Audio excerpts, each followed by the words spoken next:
जी, ये मनाज़िर है मुल्तान के यूसुफ रज़ा गिलानी फ्लाईओवर की, जो कि भोमांजी चौक से जो है वो ऊपर की जानिब यहाँ पे लोग चढ़ते हैं। और ये मनाज़िर हैं, यहाँ पे बीच में जितनी भी यहाँ पे लोहे की फिन्स लगी हुई थी, ये उखड़ चुकी हैं, ख़त्म हो चुकी हैं और ये अरसा दराज से सूरत हाल है।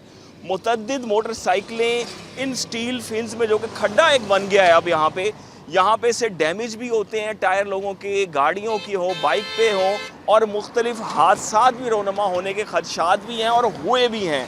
ये दूर तक अगर हम जाएं, हर थोड़ी देर बाद ये फिन्स है और इसी तरह से ये यहाँ पे हटी हुई हैं और मट्टी भी इनमें फंस जाती है और फ्लाईओवर पे जगह जगह पानी भी रुक जाता है बारिश की जब आती है। तो ये उसलिए लगाए गए थे, लेकिन ये तमाम तर सूरत हाल है और मुख्तलिफ जगह से जो चीज़ें हैं वो डैमेज यहाँ पे नज़र आ रही हैं।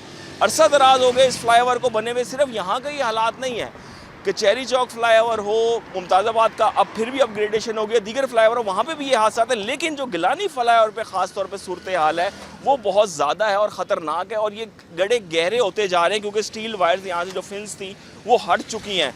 तो शहरी भी इस हवाले से खासे कंसर्न है। उनके जो टायर्स हैं, ख़ास तौर पर मोटरसाइकिल सवारों के टायर्स, वो बहुत ज़्यादा डैमेज हो रहे हैं इसकी वजह से। तो उनको भी परेशानी है। इस हवाले से इंतज़ामिया और दीगर इदारों से दरख्वास्त यही की जा रही है कि वो इस चीज़ को देखें और इस मामले को जो है वो संजीदा लें। यहाँ पे हादसात भी हो रहे हैं और लोगों के कीमती गाड़ियों के जो टायर हैं, वो मोटरसाइकिलों के टायर हैं, वो भी डैमेज हो रहे हैं।